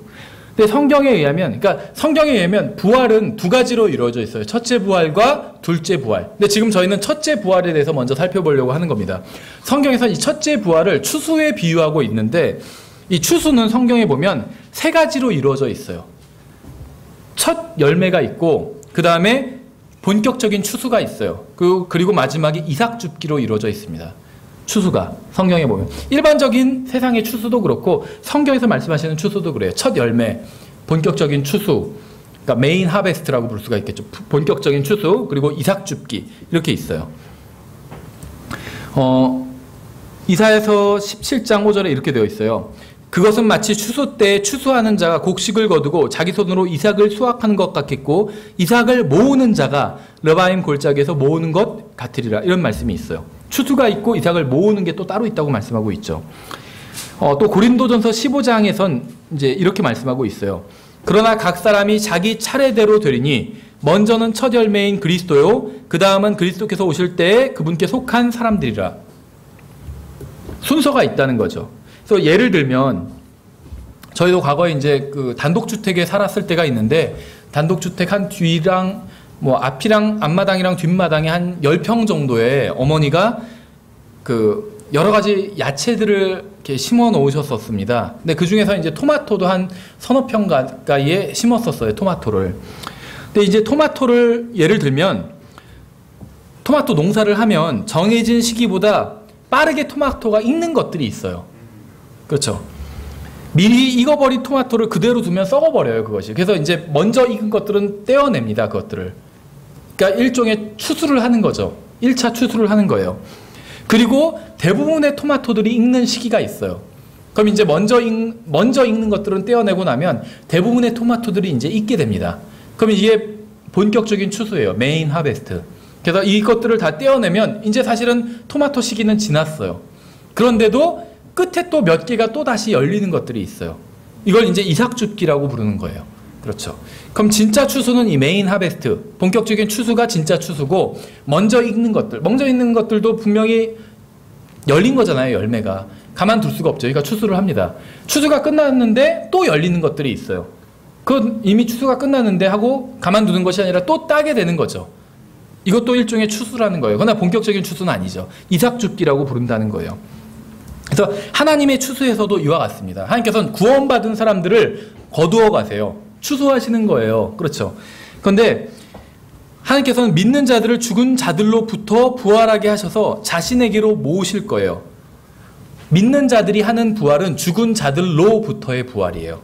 그래서 이 믿는 자들을 죽은 자들로부터 부활하게 하셔서 자신에게로 모으실 때에도 이렇게 세 부분으로 나눠서 모으실 겁니다. 그 중에서 이제 첫 열매들이 있는데 구약 성도들이라고 보시면 돼요. 구약 성도들. 그래서 크게 보면 성경에선 세 가지 종류의 성도들이 나옵니다. 구약 성도들이 나오고 신약 성도가 나오고 환란 성도가 나와요. 근데 성경에선 이 사람들을 다 성도들이라고 부르고 있어요. 그래서 이제 이것을 바르게 나눠서 구분하지 못하면 교회가 환란을 통과하게 된다는 그런 주장을 하게 되는 겁니다. 성경에는 휴거가 한 번만 나오지 않아요. 세 번이 나와요. 구약 성도들의 휴거가 있고 그리스도인들, 신약 성도들의 휴거가 있고 환란 성도들의 휴거가 있습니다. 그래서 이 휴거도 바르게 나누지 못하면 교회가 또 환란을 통과하게 된다, 이런 주장을 하게 되는 거예요. 왜냐하면 대환란을 전후해서 휴거가 있게 돼요. 대환란 전에도 휴거가 있고 후에도 휴거가 있어요. 그러니까 성경에 보면 분명히 대환란 후에도 휴거가 있기 때문에 성도들이 환란을 통과하게 되나 보다, 이렇게 가르치는 사람이 있고, 어떤 사람들은 가만히 보니까 환란 전에도 휴거가 있고 후에도 있으니까 누구는 환란 전에 휴거받고 누구는 환란 후에 휴거받나 보다, 이렇게 가르치는 사람도 나온 거예요. 그래서 잘 믿는 사람들은 환란 전에 휴거받고 예수님을 잘 못 믿었던 사람들은 환란 후에 휴거받나 보다, 이렇게 생각하는데 이건 성경 전체에 대해서 무지하기 때문에 이런 주장을 하는 겁니다. 교회는 잘 믿건 못 믿건 상관없이 환란 전에 휴거를 받게 됩니다. 왜 그럴까요? 여러 가지 이유가 있겠지만 가장 큰 이유는 교회는 그리스도의 몸이에요. 우리가 뒤에서 보겠지만 성경에서는 대환란을 여러 가지 이름으로 부르고 있어요. 대환란, 그다음에 야곱의 고난의 때, 그다음에 하나님의 진노의 날, 이런 식으로 부르고 있어요. 근데 그리스도는 하나님이죠. 근데 교회 믿는 사람들은 그리스도의 몸이라고 부르고 있어요. 성경에서, 고린도전서에서. 그렇죠. 그러면은 대환란은 하나님의 진노의 날인데 그리스도는 하나님인데 그리스도가 자기의 몸에게 진노하는 게 돼요. 교회가 환란을 통과한다면. 그래서 교회는 환란을 통과할 수가 없다는 거예요. 환란을 통과하는 것처럼 보이는 성도들은 성경에 나오는 다른 성도들이에요. 환란 성도들. 14만 4천. 또 두 증인. 그 다음에 이제 유대인들. 그 셀라 페트라, 나중에 거기에 숨게 되는 그런 유대인들. 주로 유대인들이라는 것이죠. 유대인 아닌 사람도 있겠지만.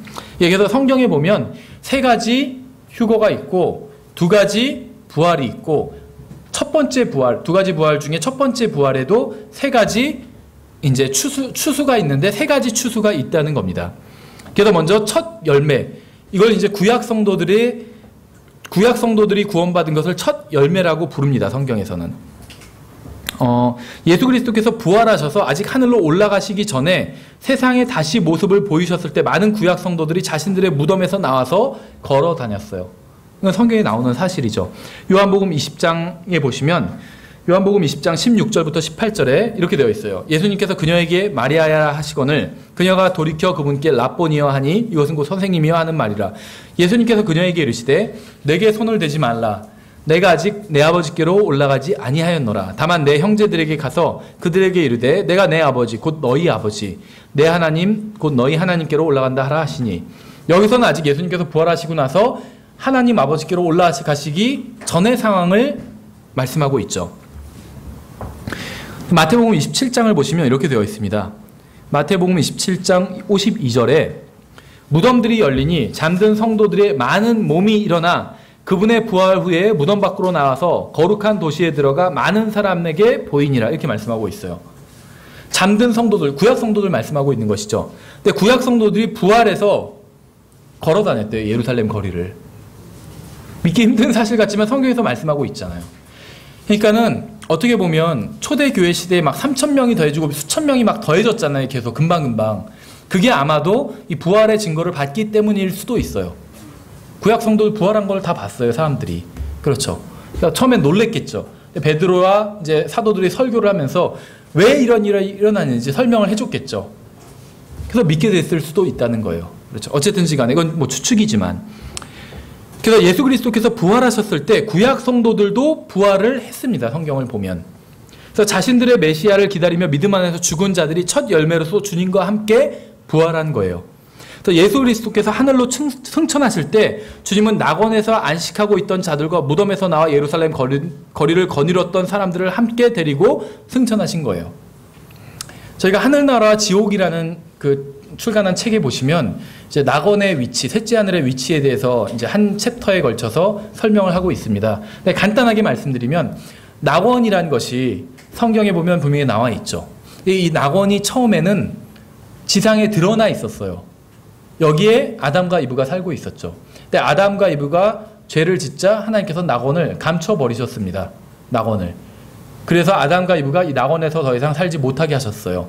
그래서 성경에 보니까 이 낙원이 지하세계로, 우리가 조금 이따가 구절을 보겠지만 지하세계로 들어가게 됩니다. 그렇죠? 그러니까 이 낙원의 위치만 추적해봐도 꽤 성경을 많이 공부할 수가 있어요.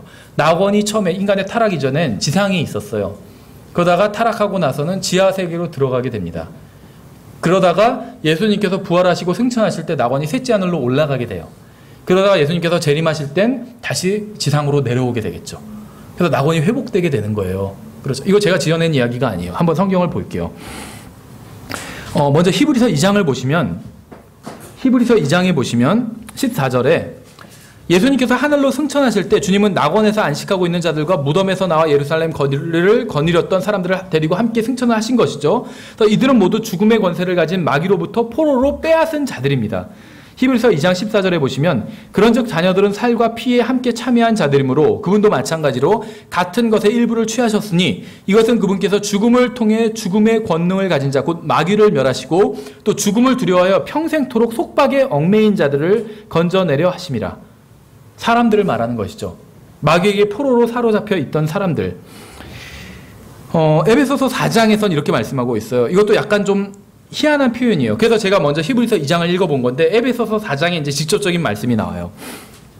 에베소서 4장 8절에 그러므로 그분께서 이르시기를 그분께서 높은 곳으로 올라가실 때 승천하신 거죠. 높은 곳으로 올라가실 때 포로로 사로잡힌 자들을 사로잡아 이끄시고 포로들을 데려가셨대요. 근데 이 포로가 누구냐면 평생토록 죽음의 속박에 얽매여 있던 사람들이에요. 그렇죠.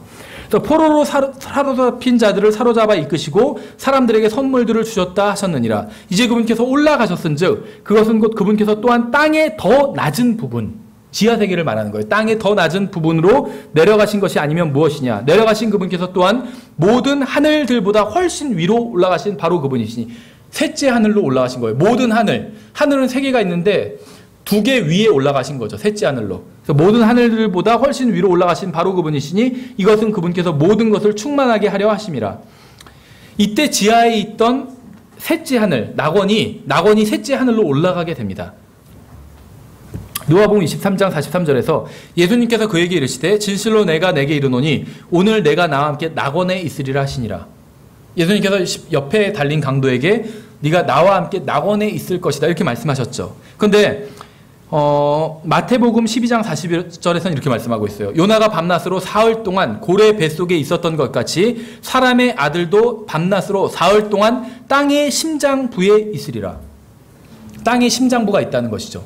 그러면은 땅에서 가장 심장이 어딜까요? 가장 중앙이겠죠. 이 땅은 동그란 형태예요. 그렇죠. 지구는 구의 형태입니다.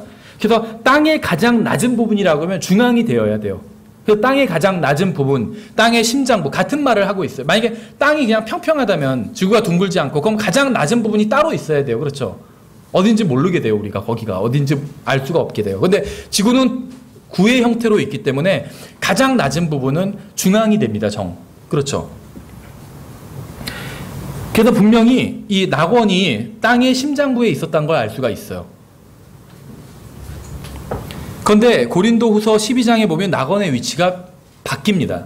고린도후서 12장에 보시면 12장 1절부터 4절에 자랑하는 것이 물론 내게 유익하지 아니하나 내가 주의 환상들과 계시들로 나아가리라. 내가 그리스도 안에 있는 한 사람을 알았노니 그 사람은 14년여 전에 셋째 하늘로 채어 올라갔느니라.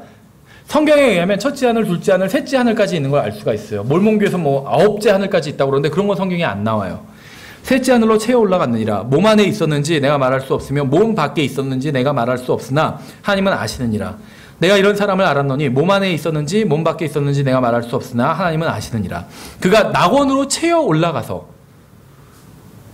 말할 수 없는 말들을 들었으니 사람이 그것들을 말하는 것은 법에 어긋나느니라. 그러니까 뭐 내가 가본 천국 이런 거 쓰는 거는 법에 어긋난다는 거예요. 그렇죠. 그래서 정말 하늘나라에 갔다 온 사람은 그 얘기를 말하지 않아요. 갔다 왔다고. 그렇죠. 갔다 왔다고 얘기하는 사람들은 뭔가 불법을 저지르고 있는 사람들이에요. 그래서 그 사람들 말을 들을 필요가 없어요. 어쨌든지 간에 성경에 보면 지금 복음서에서 말할 때는 낙원이 땅의 심장부에 있다고 말씀하고 있어요. 땅 밑에 있다고 말씀하고 있죠. 근데 고린도후서에서는 낙원에 갔는데 셋째 하늘에 올라갔다 이렇게 말씀하고 있어요. 내려갔다 이렇게 얘기하고 있지 않고. 그럼 고린도후서 서신서와 복음서의 사이에 무슨 일이 있었죠? 예수 그리스도의 십자가 사건이 있었죠. 예수님께서 죽으시고 묻히시고 부활하신 것이 복음서와 서신서 사이에 있는 일이죠. 그래서 낙원의 위치가 이렇게 바뀌게 되었다는 걸 알 수가 있어요. 그래서 지금은 낙원이 있었던 자리가 텅 비어 있겠죠. 예수님께서 사람들을 데리고 다 올라가셨기 때문에. 그래서 낙원이 지금은 하늘나라로 셋째 하늘로 위치가 변동이 되게 됩니다. 그래서 예수님께서 죄값을 치러주기 십자가 위에서 모든 사람들의 죄값을 자신의 피로 치러주시기 전에는 사람들은 죽으면 구약 성도들은 죽으면 지하세계로 갔어요. 낙원으로 갔습니다. 그 중에서 구원받지 못한 사람들은 지옥으로 갔고 구원받은 사람들은 낙원으로 갔어요. 그 둘 사이에는 큰 구렁이 있다고 성경 말씀하고 있죠. 서로 보일 정도의 큰 구렁이 있대요. 근데 건너가거나 건너오지는 못해요. 성경에서는 그걸 비유라고 말씀하고 있지 않아요. 예수님께서 이야기를 하시고 계세요. 전에도 말씀을 드렸죠. 성경에서 비유로 나오는 것들은 어떤 왕에게 한 아들이 있었는데 그 왕이 농부들에게 어떤 농부들에게 이런 식으로 얘기해요. 이름이 안 나와요. 비유는. 어떤 사마리아인이 시므온이라는 강도 만난 어떤 사람을 만나서 이렇게 얘기하고 있지 않죠. 어떤 사마리아인이 강도 만난 한 사람을 만나서 어떤 레위 지파에 속한 사람이 이런 식으로 얘기하고 있죠. 어떤 제사장이 사람 이름이 안 나와요. 비유는. 근데 나사로라는 이름이 나오죠. 비유가 아니에요. 부자 이름은 왜 안 나올까요? 구원받지 못한 사람이기 때문에. 구원받지 못한 사람의 이름은 예수님께서 자기의 기억 속에서 지워버리셨어요. 그렇죠. 그래서 나중에 구원받지 못한 사람들이 막 항의하잖아요. 주여 주여 우리가 뭐 주의 이름으로 무엇을 하고 얘기하는데 예수님께서 뭐라고 하시냐면 나는 너희를 알지 못한다고 말씀하시죠. 불법을 행하는 자들아 내게서 떠나라 이렇게 말씀하세요. 왜 예수님께서 진짜 모르시는 걸까요? 아시면서도 모른다고 하신 걸까요? 성경에서는 하나님께서 거짓말을 하실 수 없다고 말씀하고 있어요. 예수님은 하나님이에요. 예수님은 거짓말하신 게 아니에요. 정말로 모르시는 거예요. 그래서 제가 종종 말씀드리잖아요. 하나님이 전능하다고 얘기를 하죠. 맞는 말이에요. 그게 틀렸다는 말은 아니에요. 하지만 어떤 의미에서는 그렇지 않아요. 모르시는 게 있어요. 구원받지 않은 사람들의 이름, 그건 모르세요. 그렇죠. 또 구원받은 사람들의 용서받은 죄, 또 모르세요. 그렇죠. 우리가 용서를 구하면 그 죄는 모르시는 거예요. 하나님께서. 다시는 기억하지 않으신다고 했기 때문에. 그렇죠. 어쨌든지 간에 성경에 보면 낙원이 지상에 있다가 지하세계로 인간의 타락으로 말미암아 지하세계로 들어가게 됐다가 예수 그리스도의 부활로 말미암아 다시 셋째 하늘로 옮겨지게 됩니다. 그리고 나중에 예수 그리스도께서 함께 이제 셋째 하늘에 계시던 하나님께서 둘째 하늘, 첫째 하늘로 내려오시게 되죠. 그렇죠. 그래서 뭐 지금 우리의 공부와 관련 있는 얘기는 아니지만 굉장히 그거를 생각해 보면 엄청 놀라운 것 같아요. 지금 첫째 하늘은 우리 비행기가 날아다니는 공간이죠. 둘째 하늘은 우주예요. 셋째 하늘은 하나님께서 계신 곳이에요. 근데 셋째 하늘에 아무리 지금 뭐 좋은 로켓가 있어도 우주선이 있어도 하나님 계신 곳에 갈 수는 없어요. 거리도 멀 뿐만 아니라 물층이 막고 있기 때문에 두꺼운 물층이 막고 있기 때문에 그게 이제 성경에 보면 수정과 같은 유리 바다라고 말씀하고 있어요. 성경에선. 그래서 셋째 하늘은 빛이 충만하겠죠. 왜 빛이 충만할까요? 하나님께서 계시기 때문에. 계시록에 보면 하나님께서 빛이 된다고 말씀하고 있거든요. 그래서 다시는 빛이 필요 없다고 말씀하고 있어요. 새 예루살렘에는 어린 양이신 예수 그리스도께서 빛이 되시기 때문에. 그래서 셋째 하늘은 빛으로 충만해 있어요. 근데 그 빛이 두꺼운 물층에 의해서 막혀 있는 것이죠. 그래서 둘째 하늘은 어둠으로 충만해요. 전 우주는 어둡잖아요. 그렇죠? 어둠으로 충만해요. 왜냐하면 하나님의 심판을 받았기 때문에. 하나님의 심판의 결과 전 우주는 사막과 어둠만 남아있어요. 어둠과 사막과 공허함만 남아있게 된 것이죠. 근데 나중에 예수 그리스도께서 재림하시면, 그래서 새 예루살렘으로 오셔서 재림하시면, 새 예루살렘은 빛 가운데 있게 되겠죠. 다시는 거기는 밤이 없을 거라고 성경은 말씀하고 있잖아요. 그렇죠?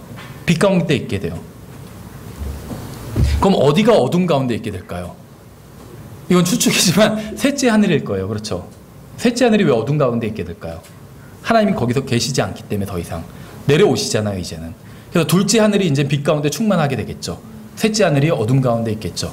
그럼 바깥 흑암이라는 표현이 나와요. 바깥 흑암, Lake of Fire, 불호수라는 게 성경에 나오는데, 지금 사람들은 죄를 짓고 구원받지 못한 채 죽은 사람들은 땅의 심장부에 있는 지옥으로 가게 돼요. 근데 나중에 새 하늘과 새 땅을 보면 지금 땅과 하늘이 다 없어져 버리잖아요. 그렇죠? 이제 새로 짜여지게 돼요. 그런데 지옥도 던져지는 곳이 성경에 보면 불호수라고 부르고 있어요. 불호수. 그래서 불호수에 다 던져지는 것을 둘째 사망이다. 성경은 그렇게 부르고 있어요. 근데 그 불호수의 위치가 어디 있는지는 정확히 몰라요. 그건 땅 속에 있지는 않을 거예요, 분명히. 어디일진 모르지만 아마도 바깥 흑암이라고 성경은 부르고 있는데, 바깥 흑암이 어딜까요? 아마 셋째 하늘일 거예요. 하나님이 계시지 않은 셋째 하늘. 바깥 흑암이잖아요, 거긴. 그렇죠. 어쨌든지 간에 그냥 추측인데 한번 궁금하신 분들은 그 하늘나라 지옥이라는 책을 한번 읽어보세요. 예, 그래서 성경에 의하면 낙원이 지상에 있다가 땅속으로 들어갔다가 예수님께서 부활하실 때 낙원에 있는 모든 사람들을 데리고 올라가셨어요. 셋째 하늘로. 그래서 더 이상 지하 세계는 지옥을 제외한 이제 낙원 부분은 텅 비어 있게 됩니다. 땅의 심장부가. 그래서 이것이 이제 구약 성도들의 부활이 성경에선 첫째 부활이다. 첫째 부활 중에서 첫 열매다. 이렇게 부르고 있어요. 저희가 지금 살펴본 이야기가 무엇이냐면 두 가지 부활 중 첫째 부활을 다루고 있는데, 첫째 부활은 세 가지 추수로 이루어져 있는데, 이 첫 번째 추수가 첫 열매, 두 번째 추수가 본격적인 추수, 세 번째 추수가 이삭 줍기. 이렇게 본다면 첫 열매, 구약 성도들의 부활을 본 것입니다. 그래서 어떤 분들은 여기서 구약 성도들이 다 부활했는지 어떻게 아느냐, 구약 성도들이 부활한 게 사실은 사실인데 일부만 부활한 게 아니냐, 이렇게 얘기하시는 분도 있어요. 근데 여기서 다 부활했다 이런 얘기는 나오진 않지만 다 부활했다고 보는 게 맞는 것 같아요. 만약에 여기서 다 부활하지 않았다면 어디서 부활할까요, 구약 성도들이? 시기가. 그러니까 여기가 부활하기엔 가장 좋은 시기라는 거죠. 왜냐하면 일부만 부활해서 오늘나가고 일부는 그냥 지하세계에 남아있는다는 건 말이 되지 않아요. 예수 그리스도께서 재림하실 때 신약 성도들은 재림 직전에 부활하게 되죠. 그 살아있는 사람들은 들림받아서 휴거가 되죠. 그래서 예수님께서 재림하실 땐 신약 성도들과 구약 성도들이 예수님과 함께 재림하게 됩니다. 그렇죠. 그래서 구약 성도들이 부활을 해 있어야 돼요. 신약 성도들 부활 이전에 미리. 그래서 아마도 이때 부활하는 게, 이때 구약 성도들이 부활하는 게 맞는데, 이제 전체가 부활하느냐 일부만 부활하느냐 이걸 갖고 논쟁을 하는 건데, 전체가 부활하다고 보는 것이 성경적으로 더 맞게 보인다는 겁니다. 그 다음에 이제 추수를 보시면, 이제 본격적인 추수는 교회 시대가 끝날 때 이루어지게 됩니다. 이때 그리스도 안에서 죽은 자들이 먼저 일어나고 살아있는 그리스도인들이 들림받아 올라가서 영원히 죽음을 맛보지 않게 됩니다. 왜 그럴까요? 이 본격적인 추수는 그리스도 안에서 죽은 자들, 먼저 죽은 자들이 먼저 일어나고 살아있는 사람들이 그 다음에 들림받아 올라가게 된다고 그랬는데, 왜 그런 식으로 이야기를 하고 있냐면 사실은 동시에 일어나는 일이에요. 근데 그리스도 안에서 죽은 자들은 땅 밑에 있잖아요. 그렇죠? 몸이. 여기서 말하는 지금 부활은 몸의 부활이에요. 첫째 부활이기 때문에 몸의 부활이에요. 근데 몸의 부활로만 끝나는 것이 아니라 몸이 이제 변화받게 됩니다. 그래서 영광스러운 몸을 입은 채 부활하게 돼요. 그리스도 안에서 죽은 사람들이. 그리고 우리는 영광스러운 몸으로 변화되게 되고, 그래서 예수님께서 나를 믿은 자들은 죽어도 다시 살겠고, 이것이 이미 죽은 자들을 말하는 것이고, 살아서 믿는 자는 영원히 죽지 아니하리라. 이것은 지금 우리를 말하는 거예요. 요한복음의 관점이 상당히 이상한 관점이라고 보시면 돼요. 기록된 관점이. 왜 그러냐면 요한복음은 그때 있었던 일을 기록한 것이긴 하지만 실제 그때 관점으로, 예수님의 AD 30년의 관점으로 기록한 건 아니에요. 요한복음 기록 연대가 AD 90년 정도가 되잖아요. 그때의 관점으로 기록했어요. 그래서 다분히 신약적인 교리를 많이 담고 있다는 것이죠. 어떤 분들은 뭐 부인하기도 하지만 하여튼 제가 볼 땐 그래요. 신약적인 관점을 많이 담고 있습니다. 요한복음은. 근데 어쨌든지 간에 그리스도 안에서 죽은 사람들, 교회를 말하는 것이죠. 이 사람들은 땅 밑에 있기 때문에 먼저 0.00001초라도 먼저 일어나야 돼요. 그래야지 우리는 공중에 있잖아요. 위에 있잖아요. 그렇죠. 그래서 우리와 땅 위에 있는 우리와 같이 이제 올라가게 되는 거예요. 왜 그럴까요? 한 몸이기 때문에. 한 몸이기 때문에. 그래서 교회는 일부만 환난을 통과하고 일부는 잘 믿는 사람들은 환난을 통과하지 않고 잘못 믿는 사람들은 환난을 통과한다. 이건 사실이 아니에요. 왜냐하면 교회는 한 몸이기 때문에. 생각해 보세요. 제가 차에 탔어요. 근데 저의 일부만 탈 수 있나요? 일부는 타지 않고? 그럴 수는 없어요. 그렇죠. 다 타야 돼요. 저 잔체가. 그래야지 차에 탄 거예요. 교회는 한 몸이라고 부르고 있어요. 한 몸. 한 몸. 일부만 환난을 통과하고 일부는 환난 전에 휴거받고 이럴 수가 없어요. 그런데 이방인과 유대인들은 하나님께서 사람을 이방인, 유대인, 교회 이렇게 셋으로 나누시죠. 근데 교회는 한 몸이기 때문에 일부만 환난을 통과할 수는 없어요. 근데 이방인과 유대인은 일부만 환난을 통과할 수가 있어요. 왜 그럴까요? 한 몸이 아니기 때문에. 성경 어디에서도 이방인들은 너희는 한 몸이다 이렇게 말씀하신 적이 없어요. 이방인들은 그냥 하나로 다루시긴 하지만 한 몸은 아니에요. 제각각이에요. 마찬가지로 유대인들도 한 몸은 아니에요. 제각각이에요. 유대인들이 한 몸이었다면 죽은 유대인들이 모두 부활해서 대환란을 통과해야 돼요. 근데 유대인들은 한 몸이 아니기 때문에 먼저 죽은 유대인들이 부활하지 않아요. 대환란 통과 이전에. 그냥 살아있는 유대인들만 대환란을 통과하게 됩니다. 한 몸이 아니기 때문에. 근데 교회는 한 몸이기 때문에 휴거가 될 때 죽은 사람들이 다 같이 부활해서 같이 해야 되는 거예요. 같이 그리스도의 심판석에 참석하고 같이 어린 양의 혼인잔치에 참석하고 그러니까 혼인식에 참석하고 혼인잔치에도 참석하고 교회는 한 몸이에요. 다 같이 움직여야 돼요. 형제님들 군대 갔다 오신 분들은 그 전우조라는 게 있죠. 훈련소에서. 셋이 한 몸이에요. 타령하거나 그럴까봐 3명을 한 조로 묶어요. 식당에도 셋이 같이 가야 돼요. 화장실 갈 때도 한 사람만 화장실 가고 싶고 2명은 가기 싫어도 같이 가야 돼요. 그게 전우조예요. 너희는 한 몸이다 그래요. 한 몸이에요. 자고 있어도 다 같이 가야 돼요. 깨워서라도. 그게 전우조예요. 교회는 한 몸이라는 거예요. 근데 유대인과 이방인은 한 몸이 아니기 때문에 대환란을 제각각 통과해도 상관없다는 거예요. 이미 죽은 유대인들은 대환란 통과하지 않아도 돼요. 살아있는 유대인들만 대환란 통과해요. 이미 죽은 이방인들은 대환란 통과 안 해도 돼요. 살아있는 이방인만 대환란을 통과한다는 거죠. 근데 휴거될 때는 교회는 한 몸이기 때문에 이미 죽은 교회도 다 일어나야 돼요. 그래서 다 같이 올라가야 돼요. 전체가 그래서 예수님을 한꺼번에 한 번에 딱 같이 부활한 몸을 입고 한 번에 만나야 돼요. 물론 이미 먼저 죽은 사람들은 예수님을 이미 만났겠죠. 그렇지만 부활한 몸을 입고 만난 건 아니에요. 아마도 영적인 몸을 입고 있을 거예요. 근데 부활한 몸을 입고 만난 건 아닐 거예요. 하지만 부활한 몸을 입고 만날 때는 한꺼번에 전체 교회가 한꺼번에 그렇게 예수님을 만나러 가야 된다는 겁니다. 이게 정말 놀라운 신비예요. 그 놀라운 교리고 우리가 교제를 나눌 수 있는 교리이기도 해요. 교회 생활을 하다 보면 항상 좋은 사람만 있는 게 아니에요. 그렇죠? 별로인 사람도 있어요. 솔직히 저 사람이랑 같이 교회 생활 안 했으면 좋겠다. 심지어 저 사람은 떠났으면 좋겠다. 저한테도 그래요. 제가 지금 이제 분당에서 7월부터 교회를 한다고 하잖아요. 어떤 사람 전화로 와서 물어봐요. 누구누구 형제님도 거기 갑니까? 그렇게 물어봐요. 그 형제님 가면 저 안 가요. 그러면서. 근데 한 교회 내에서도 그래요.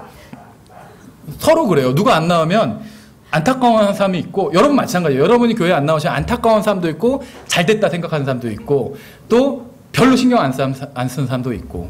근데 우리가 다 예수님을 믿고 구원받았다면 영원히 함께 있게 될 한 몸이에요. 한 몸. 그렇죠. 이거 놀랍지 않아요? 잘 지내야 돼요. 이 땅에서. 근데 또 한편으로는 걱정할 필요 없어요. 난 저 형제 정말 싫은데 영원히 저 형제랑 함께 지낸다면 그건 천국이 아닐 거야. 막 이렇게 걱정할 필요가 없어요. 왜 그런지 아세요? 왜 그러냐면 우리는 서로 싫어하는 사람도 있고 좋아하는 사람도 있어요. 근데 예수님께서는 우리 각자를 다 사랑하시죠. 그렇죠. 특히 구원받은 우리들은 아들로 대해주시고 신부로 대해주세요. 신부. 얼마나 정말 친밀한 관계예요. 부부 관계처럼 그렇게 친밀한 관계가 되는 거예요. 근데 우리가 휴거될 때, 몸이 변화될 때 우리의 내면 세계도 다 같이 변화될 거예요. 그래서 우리가 다른 형제를 싫어하는 이유가 뭔지 아세요? 저 형제가 육신적이기 때문에 싫어하는 게 아니에요. 내가 육신적이기 때문에 싫어한 거예요. 나의 육신이 싫어하는 거예요. 나의 영은 싫어하지 않아요. 왜냐하면 주와 합하는 자는 한 영이라고 그랬잖아요. 주님의 영은 그 사람을 사랑하세요. 어느 정도로 사랑하시냐면 죽기까지 사랑하세요. 그 사람을 대신해서 죽기까지 사랑하세요. 주님께서는. 그렇죠. 주님과 합한 나의 영도 그렇게 사랑해요. 그 사람을. 근데 그 사람을 미워하는 건 그 사람이 육신적이라서가 아니라 내 육신이 싫어하는 거예요. 아, 저 형제 육신적 어떤 이유는 들어요. 저 형제 교회도 잘 안 나오고 와서 뭐 뺀질거리고 뭐 하지도 않고 그 사람의 육신 때문에 내가 싫어하는 것 같지만 사실 내 육신이 그 사람을 싫어하는 그 사람이 그럴지라도 주님께서 사랑해서 목숨을 내어주셨어요. 그 사람을 위해서. 그렇죠. 그래서 우리가 주님의 마음처럼 우리의 마음도 다 변하면 그 사람을 사랑하게 돼요. 그러니까 이 세상에서 먼저 사랑하고 가는 게 훨씬 더 좋겠죠. 어색하지 않을 거 아니에요. 하늘나라에선 서로 사랑하게 돼요. 여러분이 가장 싫어하는 사람 떠올려 보세요. 교회 내에서 가장 싫어하는 사람. 그 사람과도 사랑하게 돼요. 서로가 서로를. 주님께서 마치 우리를 사랑하셨던 것처럼. 그렇죠. 예, 그래서 우리가 그 첫째 부활에서 지금 첫 열매, 구약 성도들의 부활, 그다음에 추수, 본격적인 추수, 신약 성도들의 부활 여기까지 봤습니다. 그 다음에 이제 남은 것이 이삭 죽기, 환난 성도들의 부활이죠. 그래서 성경에 의하면 이렇게 세 가지 부활이 나오고 세 번의 휴거가 나옵니다. 근데 이걸 바르게 나눠서 분별하지 못하기 때문에 그 환난 후에도 휴거되는 사람들이 있어. 그러니까 이거는 아마 교회가 환난을 통과한다는 이야기일 거야. 이렇게 잘못된 결론을 내린다는 거죠. 성경을 바르게 나눠서 연구하지 않기 때문에. 예, 그래서 이삭 죽기부터는 다음 시간에 이어서 살펴보도록 하겠습니다. 예, 수고하셨습니다.